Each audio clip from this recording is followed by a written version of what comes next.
Hello everyone, welcome back to दरोगा mains practice set. जी हाँ फ्रेंड्स, आप लोग जान रहे हैं कि दरोगा का आपका मेंस का यहाँ पे प्रैक्टिस सेट करवाया जाता है। तो चलिए देर न करते हुए शुरू करते हैं आज के सेट। आज के सेट में आपको मिलेंगे 70 क्वेश्चंस और आपका जो कट ऑफ होगा वो होगा 58। जी हाँ, 70 क्वेश्चंस और कट ऑफ जो आपको कितना होगा 58। 55 भी कोई ख़राब स्कोर नहीं है, तो इसीलिए 55 टू 58 जिन लोगों का है उनका तैयारी अच्छा रहेगा। तो चलिए देर न करते हुए शुरू करते हैं। आज का पहला क्वेश्चन है कि निम्नलिखित में से गलत संयोजन को चिन्हित कीजिए। J L Baird television, J Perkins penicillin, James Watt steam engine या एजी बेल टेलीफोन। तो अगर बात करें इसमें से संयोजन गलत कौन है वो बताना है, तो जेल बेयर टेलीविज़न के आविष्कारक हैं। उसके बाद करें जेम्स वाट, वो भी स्टीम इंजन सही है, और एजी बेल यानी कि ग्राहम बेल, ये भी टेलीफोन सही है। तो जो गलत कौन सा है वो हो जाएगा आपका ऑप्शन बी। तो इस क्वेश्चन का जो करेक्ट आंसर होगा वो हो जाएगा आपका ऑप्शन बी।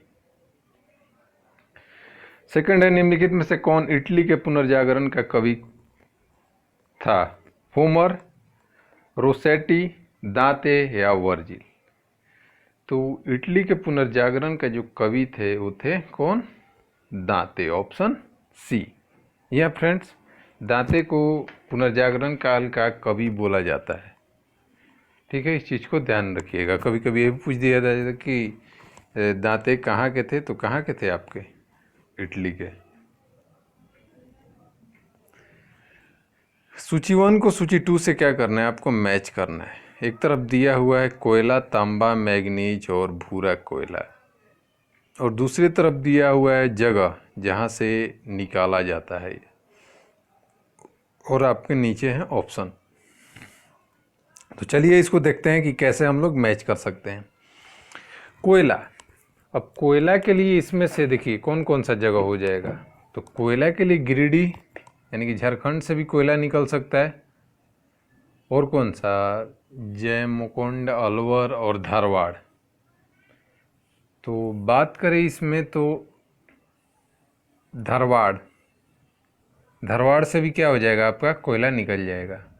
मगर अब डिपेंड करता है कि, चलिए मैच करके देखते हैं, क्योंकि एक दो भी अगर आपका मैच हो जाएगा तो आपका क्या हो जाएगा? सारा सही हो जाएगा।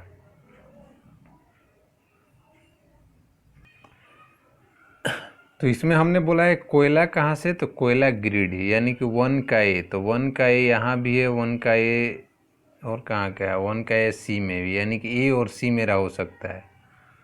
उसके बाद बात करें तांबा, तो तांबा जो निकलता है वो आपको राजस्थान साइड में। तो यहाँ से यानी कि कॉपर की बात करें तो अलवर हो जाएगा, यानी कि ऑप्शन ए नहीं होगा आपका, बच गया ऑप्शन सी। मैग्नीज, मैग्नीज की अगर बात करें तो मैग्नीज धारवाड़, और भूरा कोयला का बात करें तो हो जाएगा आपका जयमकोंड, यानी कि ऑप्शन सी जो है वो आपका क्या हो जाएगा? करेक्ट हो जाएगा।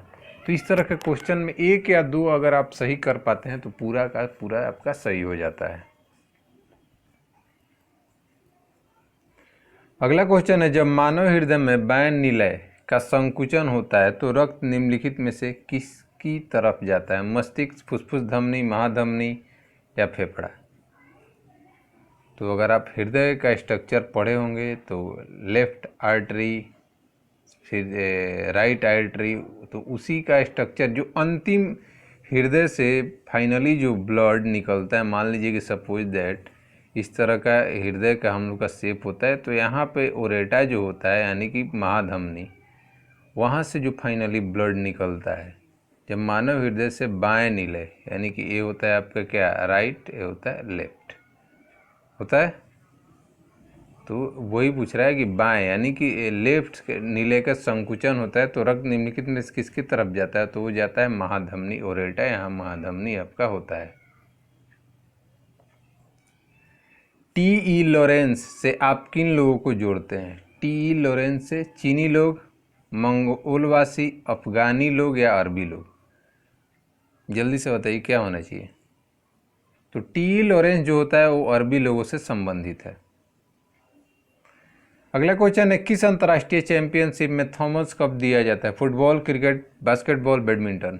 बहुत बार का रिपीटेड क्वेश्चन है, क्या है? Thomas cup, badminton. अगला क्वेश्चन है, रेगिस्तान में बादल बरसते नहीं, कारण बताना है आपको। उच्च वायु वेग के कारण, निम्न ताप के कारण, अल्प वायु वेग के कारण या निम्न आर्द्रता के कारण? तो रेगिस्तान में जो बादल नहीं बरसते हैं वो होता है निम्न आर्द्रता के कारण, वहाँ पे ह्यूमिडिटी की कमी होती है। नेक्स्ट क्वेश्चन है आपका, पेट्रोलियम में डैश का जटिल मिश्रण होता है? प्रोपेन, ब्यूटेन, इथिलीन और इथेन, साइमोजिन या इथिलीन, रिगोलिन या हेक्सेन? तो बात करें पेट्रोलियम में जो जटिल मिश्रण होता है वो होता है किसका? प्रोपेन और ब्यूटेन का, ध्यान में रखिएगा। अगला क्वेश्चन है कि मानव में प्लाज्मोडियम का संक्रमण उत्पन्न करता है क्या? इन्फ्लुएंजा, टाइफाइड, टिटनस या मलेरिया? मानव में प्लाज्मोडियम का संक्रमण उत्पन्न करता है क्या, बताइए। इन्फ्लुएंजा से, टाइफाइड, टिटनस या मलेरिया? प्लाज्मोडियम से क्या होगा आपका? तो प्लाज्मोडियम से जो होगा वो होगा मलेरिया, ध्यान में रखिएगा। पीसा का लीनिंग टावर कहाँ स्थित है? फ्रांस, इटली, अमेरिका या स्विट्जरलैंड? तो पीसा का जो लीनिंग टावर है वो आपका इटली में देखने को मिलता है। अगला क्वेश्चन है कि केंद्रीय चावल अनुसंधान संस्थान स्थित है कोलकाता में, कटक में, बेंगलुरु में या हैदराबाद में? तो चावल अनुसंधान केंद्र आपका जो है वो है कटक, उड़ीसा। आर्कड्यूक फर्डिनेंड और उनकी पत्नी की हत्या किस घटना के रूप में जानी जाती है? क्रीमियम युद्ध, बाल्कन युद्ध, प्रथम विश्व युद्ध या द्वितीय विश्व युद्ध? तो फर्डिनेंड और उनकी पत्नी की हत्या के कारण ही क्या हुआ था आपका? प्रथम विश्व युद्ध हुआ था, ध्यान में रखिएगा। नेक्स्ट क्वेश्चन है कि डॉपलर प्रभाव किससे संबंधित है? ध्वनि से, जनसंख्या से, मनोविज्ञान से या मुद्रा प्रचलन से? तो डॉपलर प्रभाव जो रिलेटेड है उस साउंड से, यानी कि ध्वनि से, ऑप्शन ए।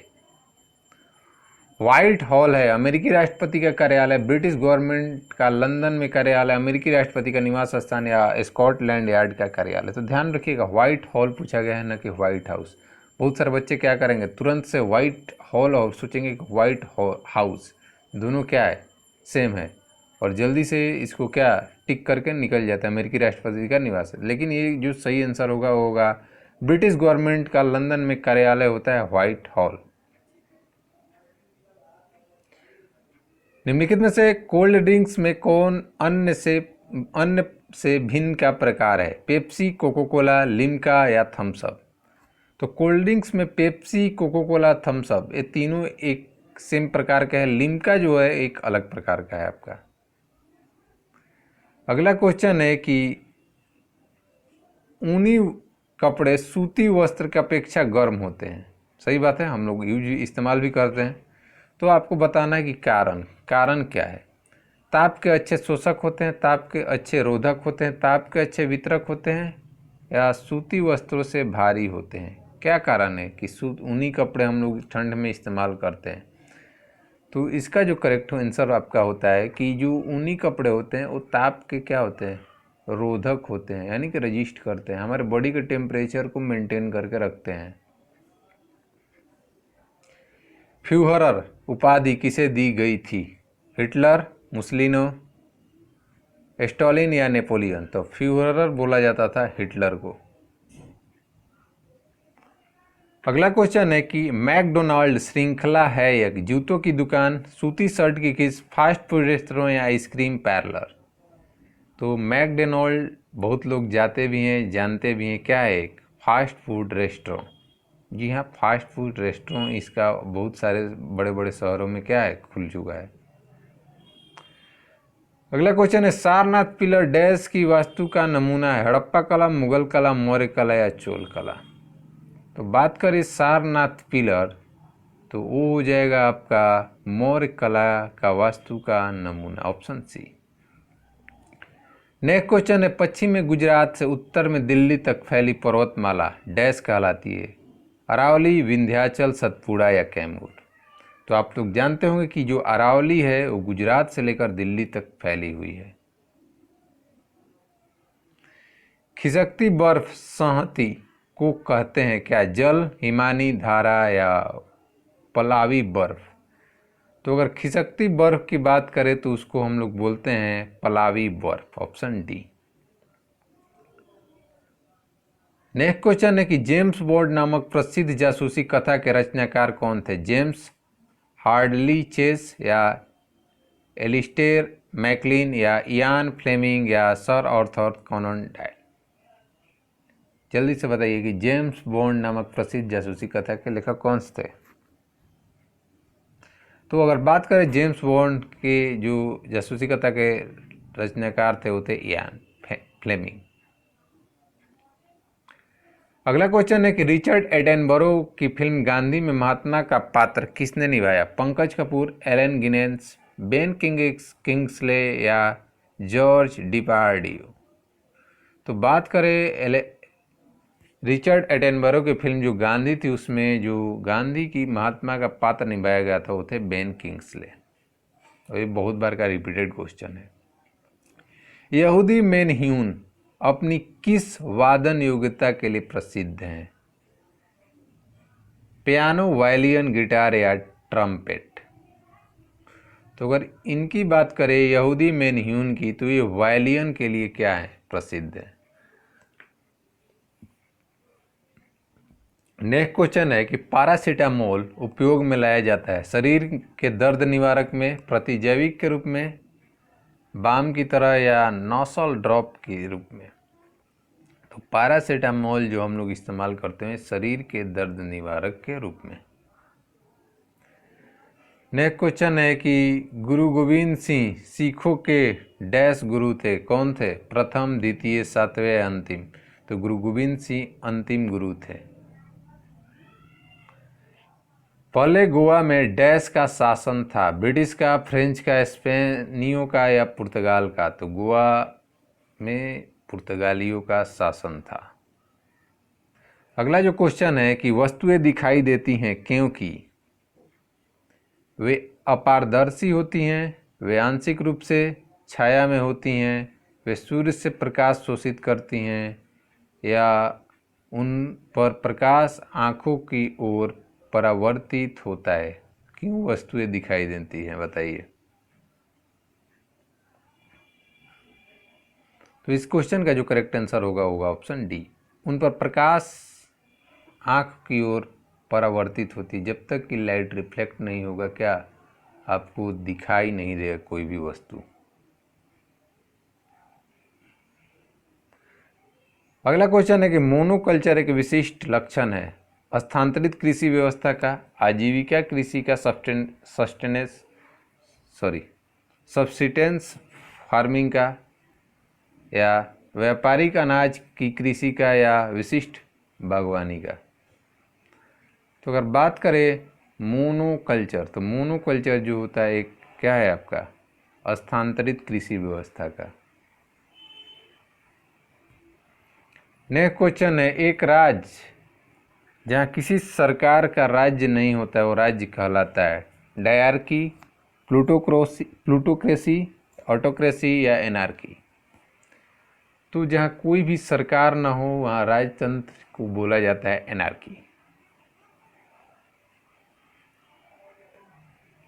अगला क्वेश्चन है कि लोकसभा तथा विधानसभा के चुनाव में मतदान की आयु किस वर्ष से घटाकर 18 वर्ष इसके द्वारा की गई? आपको संशोधन बताना है। संविधान के 61वें संविधान संशोधन नियम द्वारा 1989 में, संविधान के 65वें संशोधन नियम द्वारा 1990 में, संविधान के 66वें संविधान संशोधन नियम द्वारा 1990 में या संविधान के 68वें संशोधन नियम द्वारा 1991 में? तो अगर बात करें 21 वर्ष से घटाकर जो उम्र 18 वर्ष की गई थी वो था आपका 61वां संविधान संशोधन 1989, ऑप्शन ए। नेक्स्ट क्वेश्चन है, आधे अधूरे प्रसिद्ध उपन्यास के लेखक कौन है? शिवानी, मोहन राकेश, महादेवी वर्मा या महाश्वेता देवी। तो आधे अधूरे के जो लेखक हैं वो आपके मोहन राकेश हैं। नेक्स्ट क्वेश्चन है कि वर्ल्ड ट्रेड सेंटर को ध्वस्त होने के समय न्यूयॉर्क शहर के मेयर कौन थे? Hillary Clinton, Rudy Giuliani, Bill Bratton या जॉर्ज रैम्सफील्ड।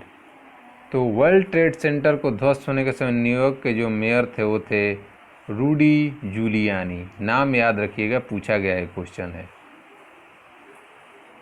देखिए बारिश हो रहा है जिसके कारण थोड़ा सा नॉइज में आपको चेंजिंग मिल सकती है, तो इसको थोड़ा सा आप लोग को मैनेज करना होगा क्योंकि बारिश थोड़ा तेज हो रही है।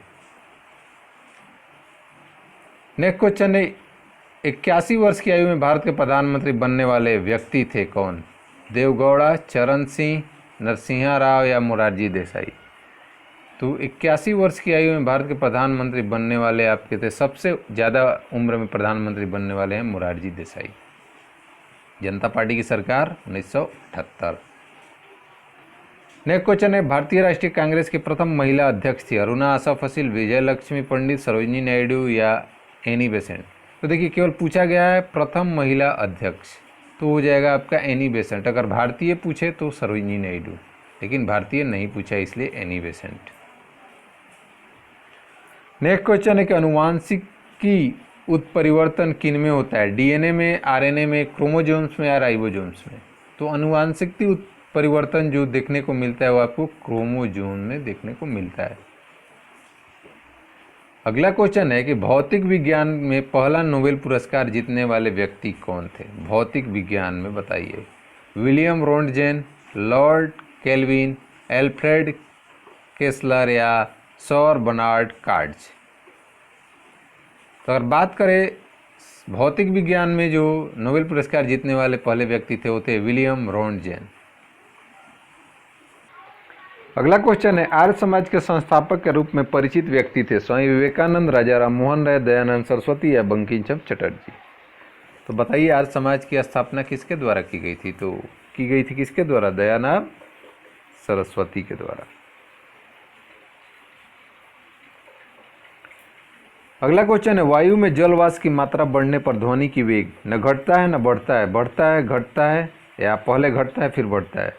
तो अगर बात करें वायु में जल वाष्प, ह्यूमिडिटी बढ़ेगा तो क्या होगा? ध्वनि की मात्रा आपका बढ़ता है। आईएनएस विराट भारतीय नौसेना की सेवा में है, वह क्या है? पनडुब्बी, गन बोट, विमान वाहक या भारवाही जहाज। तो बात करें आईएनएस विराट के बारे में, तो आईएनएस विराट क्या है? जी हाँ, ऑप्शन सी जो होगा वो आपका क्या हो जाएगा? वो करेक्ट हो जाएगा।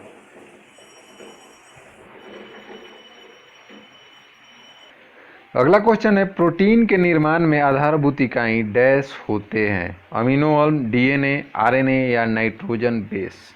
तो प्रोटीन के निर्माण में आधारभूत इकाई जो होता है वो आपका अमीनो अम्ल होता है। अगला क्वेश्चन है कि दक्षिणी ध्रुव पर पहुंचने वाले सर्वप्रथम व्यक्ति? एमंडसेन, पियरी, मैगलन या कोलंबस। तो दक्षिणी ध्रुव पे जो पहुंचने वाले व्यक्ति थे वो थे एमंडसेन, और उत्तरी ध्रुव पे पूछते तो वो थे रॉबर्ट पियरी। कोलंबस अमेरिका की खोज और मैगलन क्या किए थे? जल्दी से बताइए लोग।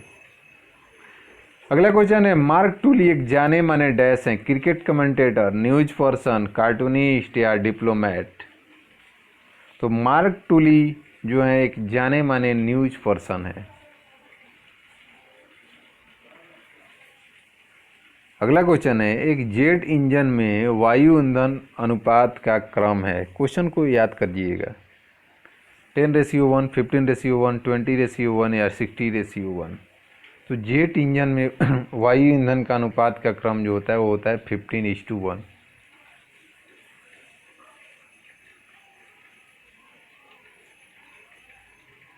नेक्स्ट क्वेश्चन है कि 2011 की जनगणना के अनुसार भारत में महिला साक्षरता प्रतिशत कितनी है? 28%, 46%, 79% या 64.6%। तो महिला साक्षरता की बात करें वो है 64.6%। अगला क्वेश्चन है कि भारत की पहली महिला एयर वाइस मार्शल कौन है? एस सरस्वती, सी बंदोपाध्याय, एस चटर्जी या आर रेड्डी। क्या होना चाहिए? राइट आंसर ऑप्शन बी बिल्कुल सही है, सी बंदोपाध्याय। नेक्स्ट क्वेश्चन है, राजस्थान नहर पानी प्राप्त करता है सतलज नदी से, रावी नदी से, चंबल नदी से, इनमें से कोई नहीं। तो राजस्थान नहर जो आपको पानी सतलज से प्राप्त करता है। सूची 1 को सूची 2 से क्या करना है, आपको मैच करना है। तो एक तरफ आप देख सकते हैं क्या है, जितने भी राजा थे और उनके दरबार में आने वाले विदेशी यात्रियों का नाम दिया। तो हेनस्वांग हम लोग जानते हैं किसके काल में, तो हेनस्वांग हर्षवर्धन। फायान चंद्रगुप्त मौर्य है तो हो जाएगा मेघास्थनीज, ठीक है। फायान जो हो जाएगा होगा चंद्रगुप्त द्वितीय, विक्रमादित्य और सर टॉमस रो। तो यानी कि ए का जो आपका होगा 2, बी का हो जाएगा आपका 4।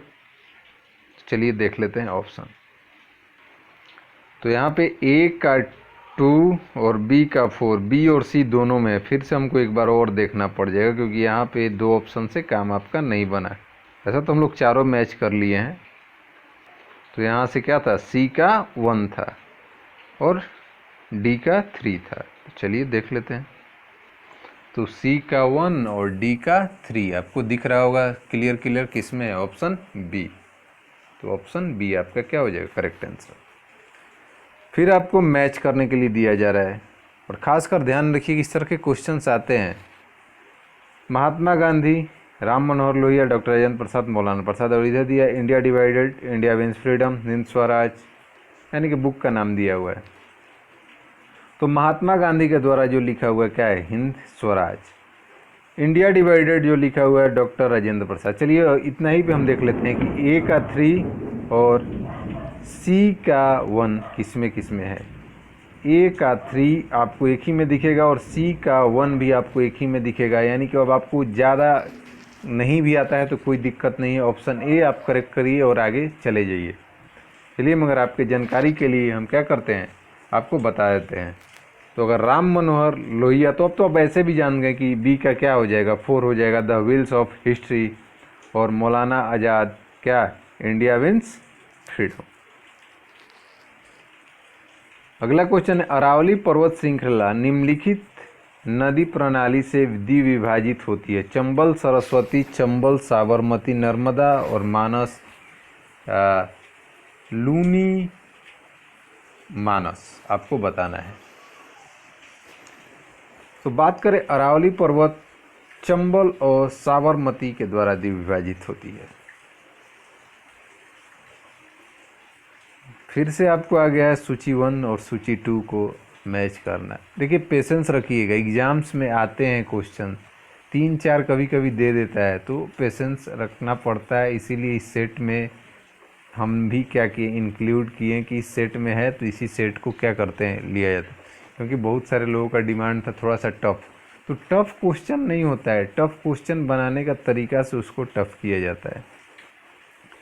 चलिए देखते हैं, लैक्टिक अम्ल, एसेटिक एसिड, साइट्रिक अम्ल या ब्यूटेरिक एसिड। तो सिंपल सा है, लैक्टिक अम्ल क्या हो जाएगा आपको, सिंपल सा क्वेश्चन है, कोई ज़्यादा नहीं। इसमें भी अगर 1-2 आपको आता होगा तो क्या आसानी से इस क्वेश्चन को क्या आप सही कर ले जाएंगे। तो बात करें लैक्टिक अम्ल दूध में, यानी कि 1 का 3, तो 1 का 3 चेक किया जाए तो किस में है, बी और सी में। उसके बाद है क्या, एसिटिक अम्ल। तो एसिटिक अम्ल जो होता है आपको देखने को मिलेगा कहाँ, सिरका में, तो बी का 4, तो बी का 4 यानी कि ए का 3 और बी का 4 यानी कि ऑप्शन सी। आगे भी चेक कर लेते हैं, साइट्रिक अम्ल, साइट्रिक अम्ल जो होता है आपका नींबू में, यानी कि सी का 1 यानी कि सही है, ऑप्शन सी बिल्कुल सही है। आपको अब आगे देखने की ज़रूरत नहीं है। क्या हो जाएगा, लैक्टिक अम्ल दूध में, एसिटिक अम्ल सिरके में, साइट्रिक अम्ल नींबू में, तो ब्यूटेरिक जो बचेगा वो खट्टा मक्खन में। वंस मोर आपको सूची 1 सूची 2 से मैच करना है। बिलियर्ड्स, महिला शतरंज, निशानेबाजी या स्नूकर। इधर है विजया लक्ष्मी, अशोक सैंडिल्य, आलोक कुमार या ऋत्विक भट्टाचार्य या जसपाल राणा। देखिए सबसे कॉमन नाम जसपाल राणा किसका, शूटिंग से संबंध है, यानी कि यहाँ देखिए सी का 5। अब चेक कर लेते हैं सी का 5 है का। सी का 5 आपको दिख रहा होगा कि ऑप्शन बी एक ही ऑप्शन में है और कहीं भी सी में 5 है नहीं, तो डेफिनेटली एक ऑप्शन आपका सही है। क्योंकि अगर बात करें तो ये जो नाम दिया है सारे नाम रियलिटी में हमको भी नहीं आते हैं, तो इसी तरह से क्वेश्चन को क्या करते हैं, सही करते हैं। एक दो तो आपको आना चाहिए, इतना आपको आना चाहिए। चलते हैं आगे, क्योंकि ऑप्शन बी आपका क्या है, बिल्कुल सही है। अगला क्वेश्चन है, रुद्र सागर झील जो राष्ट्रीय पार्क के रूप में घोषित की गई है कहाँ है? उड़ीसा में, मध्य प्रदेश में, पश्चिम बंगाल में या पंजाब में? तो रुद्र सागर झील जो आपको मिलेगा वो मध्य प्रदेश में। दो तत्वों की परमाणु संख्या समान है किंतु इनके गुण भिन्न भिन्न में, ये डैश कहलाते हैं, आइसोहाइट, आइसोथर्म, आइसोटोप या आइसोबार। तो अगर परमाणु संख्या समान है, एटॉमिक नंबर अगर सेम है तो कहलाएगा आइसोटोप। अगर भार समान रहता तो हो जाता आइसोबार। नेक्स्ट क्वेश्चन है कि निम्नलिखित में से कौन से स्थान से वायु मार्ग द्वारा काठमांडू सर्वाधिक समीप है? रांची, वाराणसी, गोरखपुर या पटना? तो गया तो है नहीं, तो गया नहीं, तो गया के बाद जो नज़दीक वाला पड़ेगा वो क्या पड़ेगा आपका, पटना। माउंट एवरेस्ट पर सर्वप्रथम विजय सन डैश में प्राप्त की गई, 1953, 1952, 1951 या 1950? तो माउंट एवरेस्ट पे जो फतह की गई थी 1953 में। सांड की लड़ाई किस देश की राष्ट्रीय खेल है? अब इससे आसान क्वेश्चन, ये तो हलवा क्वेश्चन है। कनाडा, चिली, स्पेन या चीन का? तो स्पेन की जो खेल है, राष्ट्रीय खेल होता है बुल फाइटिंग। गुरुमुखी लिपि किसके द्वारा विकसित की गई? गुरु अर्जुन देव, गुरु अंगद, गुरु रामदास या गुरु नानक? तो गुरुमुखी लिपि जो विकसित की गई है वो गुरु अंगद। अगला क्वेश्चन है, डैश रोग पानी के माध्यम से होता है? टाइफाइड, प्लेग, मलेरिया, हैजा? तो जो हैजा रोग होता है वो होता है किसके द्वारा? पानी के दूषित अगर पानी, यानी कि जो आपके एरिया का पानी होगा सही नहीं होगा तो आपको हैजा हो जाएगा। अगला क्वेश्चन है, पंचायती राज्य है जो कि निधि फंड के लिए मुख्यतः डैश पर निर्भर है? ऑप्शंस हैं, एक प्रशासनिक ढांचा सरकारी वित्त पर निर्भर है। क्या है? पंचायती राज एक प्रशासनिक ढांचा तो है, लेकिन वित्त के सरकारी वित्त के लिए वो किस पे निर्भर रहता है? यानी कि मुख्यतः सरकारी वित्त पर निर्भर रहता है, ये तो सही नहीं हुआ। ऑप्शन बी देखते हैं, पंचायती राज्य वित्तीय ढांचा है ही नहीं, फिर से भौतिक ढांचा भी नहीं, प्रशासनिक ढांचा केंद्रीय सरकार के आर्थिक अनुदान पर क्या होता है, वो निर्भर होता है। यानी कि ऑप्शन डी आपका क्या होगा, सही होगा।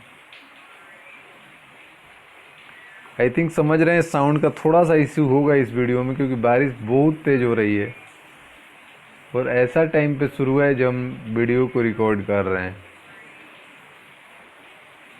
नेक्स्ट क्वेश्चन है, मुद्रास्फीति सिद्धांत तब उत्पन्न होती है जब डैश अनिवार्य वस्तुएं कीमतें आय को पीछे छोड़ देती है। मुद्रा आपूर्ति वास्तविक रूप से जीडीपी की तुलना में उच्च दर से बढ़ती है, मुद्रा की विनिमय दर गिर जाती है, या राजकोषीय घाटा भुगतान शेष घाटे से अधिक हो जाता है। आपको बताना है मुद्रास्फीति सिद्धांत तब उत्पन्न होती है, कौन सा होगा ऑप्शन? तो अगर बात करें मुद्रास्फीति, तो मुद्रा आपूर्ति वास्तविक रूप से जीडीपी की तुलना में उच्च दर से बढ़ती है, तब आपका क्या हो जाता है, मुद्रास्फीति सिद्धांत उत्पन्न हो जाती है। अगला क्वेश्चन है, पृथ्वी सूर्य के चारों ओर दीर्घवृत्ताकार पथ में घूमती है। सूर्य के चारों ओर घूमते समय पृथ्वी की गति एक समान है, जब उनके बीच दूरी बढ़ती है तो घटती है, और विपरीत भी सत्य है। देखिए अगर ये बात करें तो एक केपलर लॉ पे है कि जब क्या होता है, जैसे ही उस सूर्य के नज़दीक पृथ्वी आती है तो उसकी गति बढ़ जाती है, दूर जाती है तो स्लो हो जाती है। तो यानी कि ऑप्शन बी आपका सही हो जाएगा, आगे ऑप्शन देखने की जरूरत नहीं है। नेक्स्ट क्वेश्चन है कि भूमि सुधार का उद्देश्य है निम्नलिखित प्राप्त करना। उत्पादन में वृद्धि, ग्रामीण लोगों की क्रय शक्ति में वृद्धि, आर्थिक समृद्धि के साथ वितरणात्मक न्याय सुनिश्चित करना है उपयुक्त सभी। तो अगर भूमि सुधार के उद्देश्य की बात करें तो उसमें आता है उत्पादन में वृद्धि भी सही है, ग्रामीण लोगों की क्रय शक्ति में वृद्धि, आर्थिक समृद्धि भी आएगा, और यानी कि उपयुक्त सभी आपका क्या हो जाएगा, सही आंसर होगा। नेक्स्ट क्वेश्चन है कि निम्नलिखित में से कौन मिश्रित अर्थव्यवस्था का लक्षण नहीं है। तो मिश्रित अर्थव्यवस्था क्या होता है, जहाँ पे निजी और सरकारी दोनों का क्या वर्चस्व हो। ऑप्शन है कुछ क्षेत्र में सार्वजनिक क्षेत्रक पूंजी निवेश के लिए सुरक्षित रखना, प्रबल एकाधिकार विरोधी विधान। तो देखिए प्रबल एकाधिकार विरोधी विधान, जब एकाधिकार हो ही गया यानी कि मोनोपोली हो गया तो वो क्या हो जाएगा, वो मिश्रित इकोनॉमी अर्थव्यवस्था का पार्ट नहीं होगा, यानी कि ऑप्शन बी ही आपका सही होगा। ऐसा आगे ऑप्शन देख लीजिए, विपणन बल द्वारा निवेश एवं उपभोग को निश्चित करना, सामाजिक न्याय पर जोर देना, तो ये सारे क्या होते हैं, मिश्रित में होते हैं। ऑप्शन बी जो होता है वो नहीं होता है। फिर से आपको आ रहा है सूची 1 और सूची 2 क्या करना है, मैच करना है। इधर है टुम्पा डोरे, शंभुनाथ पाल, बिरसा मुंडा या राधा कृष्ण दंड सेन। तो किसी को और जाने या नहीं, आप बिरसा मुंडा को तो जानते होंगे डेफिनेटली, और बिरसा मुंडा किससे संबंधित है, मुंडा विद्रोह। तो सी का 2, अब चेक करते हैं कि सी का 2 किस किस में है। तो ऑप्शन ए और ऑप्शन बी में आपका है, यानी कि और आपको एक आ जाए कोई तो आप क्या कर सकते हैं, इस क्वेश्चन को सही कर लीजिएगा। तो देखिए अब बात करें यहाँ पे जो सबसे और फेमस नाम आता है वो होता है पबना विद्रोह। पबना विद्रोह भी बहुत बार एग्जाम में पूछा गया है। सबर और खोया तो बहुत कम देखने को मिलता है, लेकिन पबना विद्रोह अक्सर एग्जाम में, खास करके बीपीएससी लेवल के एग्जाम में आपको देखने को मिल जाएगा। तो अगर पबना विद्रोह का संबंध बात करें तो वो हो जाएगा आपका क्या, आपको टोमाडोरे शंभुनाथ पाल। जी हाँ, शंभुनाथ पाल, यानी कि बी जो हो जाएगा ऑप्शन 4, यानी कि बी जो हो जाएगा ऑप्शन 4, शंभुनाथ पाल पबना विद्रोह से जुड़े हैं। तो यानी कि अब आपको ज़रूरत नहीं है कि आपको आगे आता है या नहीं, अगर आपको आता है तो सही, नहीं आता है तो सही। ऑप्शन ए आपका क्या है, आपके लिए करेक्ट है। हम ये नहीं कहते हैं कि पढ़ना गलत है, लेकिन 1-2 अगर ऑप्शन से आपका काम चल जाता है तो वो भी आपका सही है। नेक्स्ट क्वेश्चन है सूची 1 को सूची 2 से क्या करना है, आपको मैच करना है। देखिए अगर मन में कुछ गलत बात भी आए तो उसको दबा के रखना है, बाहर नहीं उजागर करते हैं। क्वेश्चंस है, क्वेश्चन को आपको क्या करना है, सही करना है। SC Bose, Subhash Chandra Bose sorry, Jawaharlal Nehru, Abdul Gaffar Khan, Sardar Patel. सूची 2 देखते हैं। कांग्रेस के उग्र रेडिकल अध्यक्ष, लाल कुर्ती आंदोलन, बारदोली आंदोलन, कांग्रेस लाहौर अधिवेशन में पूर्ण स्वराज का प्रस्ताव। तो देखिए अगर बात करें कांग्रेस के लाहौर अधिवेशन में पूर्ण स्वराज की मांग किसके द्वारा, तो जवाहरलाल नेहरू, यानी कि आपका जवाहरलाल नेहरू कहाँ है, बी का 4। तो बी का 4 देखिए आपका एक ही ऑप्शन है यहाँ पे, ऑप्शन बी। चलिए ऐसे और भी देख लेते हैं।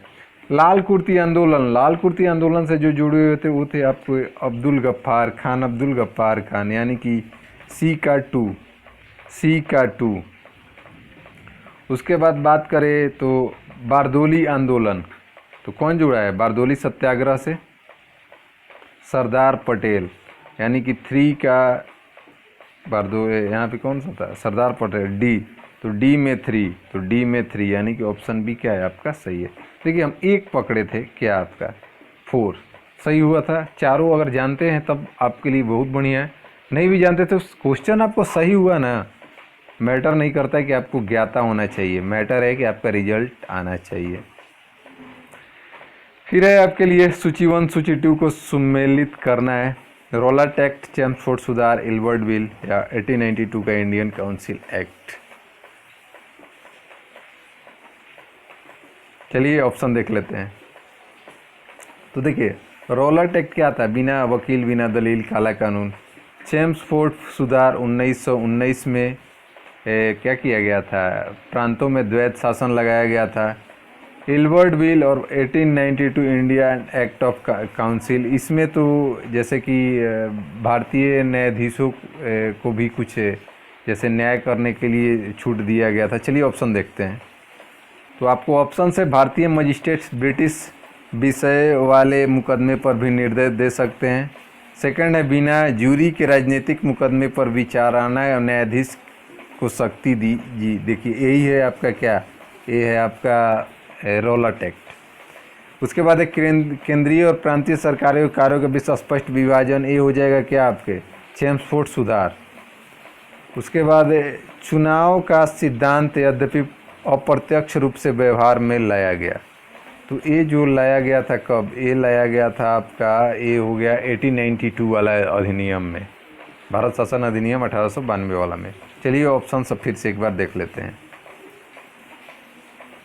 तो रॉलट एक्ट आपका ए में है, तो रॉलट एक्ट हो जाएगा ए में, तो ए के लिए 2, तो ए के लिए 2 यहाँ पे एक ही ऑप्शन है।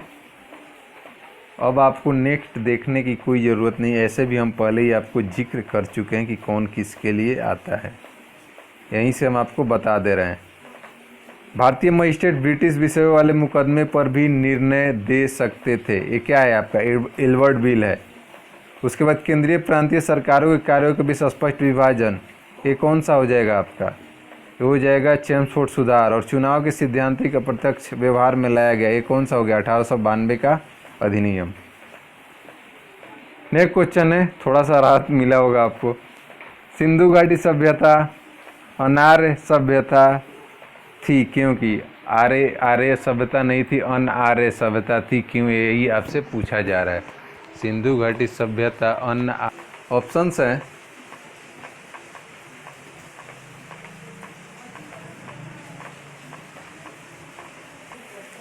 ऑप्शन है कि यह एक शहरी सभ्यता थी, इसकी चित्र लिपि थी, इसकी अर्थव्यवस्था का आधार कृषि था, या इसका विस्तार नर्मदा घाटी तक था। तो सिंधु घाटी अगर सभ्यता का अनार्य सभ्यता होने की बात करें तो एक शहरी सभ्यता थी, जबकि सिंधु घाटी एक ग्रामीण सभ्यता थी। देखिए सूची 1 सूची 2 को मैच करना है। हैदर अली, कृष्णदेवराय, शेर शाह सूरी और अफगान और तुर्क। सड़क और भूमि सुधार, मकबरा और मेहराबों का निर्माण, तेलुगु साहित्य और युद्ध कलाएं। तो देखिए सबसे सिंपल शेर शाह सूरी, सड़क और भूमि सुधार, सी को 1 से मैच करेंगे, आसान होगा आपके लिए।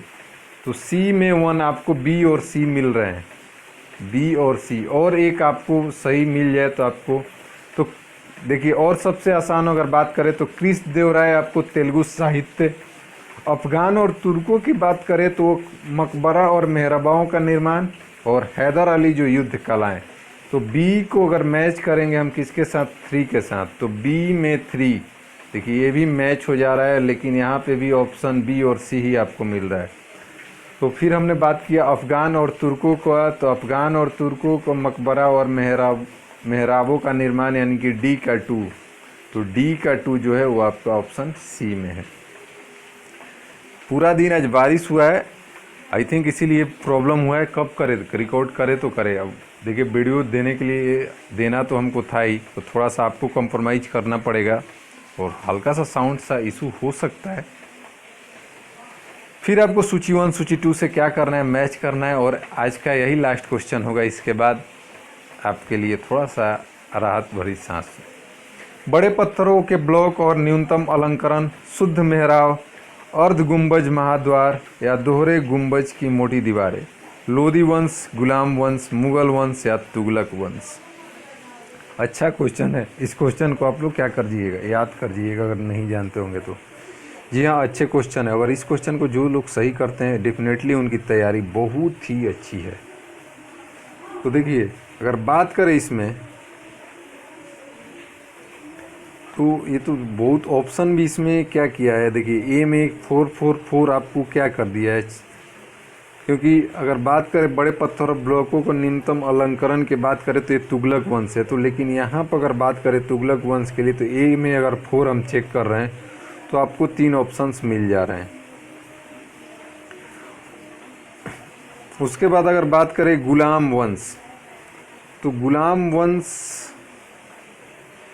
शुद्ध मेहराब के जो तौर तरीके का इस्तेमाल किया गया था स्थापत्य कला में, वो किया गया था गुलाम वंश के द्वारा। यानी कि बी में 2। अब देखिए बी में 2 भी आपको 3 ऑप्शन में है, यानी कि सी और डी तो फिर आपको मिलेगा। अब आपको यहाँ की इस तरह का अगर आपको कभी कभी ऑप्शन मिल जाए तो ये काफ़ी डिफ़िकल्ट होता है। उसके बाद अगर अगला हम बात करें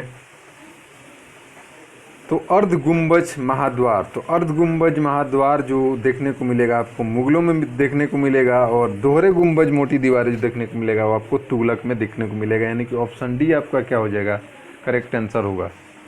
तो आई थिंक ये सेट आपका यहीं पे समाप्त होता है। कमेंट में कमेंट जरूर करें कितना स्कोर हुआ, और अपना फीडबैक भी जरूर दें, और वीडियो अच्छा लगे तो वीडियो को लाइक भी करें, फ्रेंड्स में अपना शेयर जरूर करें। मिलते हैं नेक्स्ट वीडियो में, तब तक के लिए बाय बाय।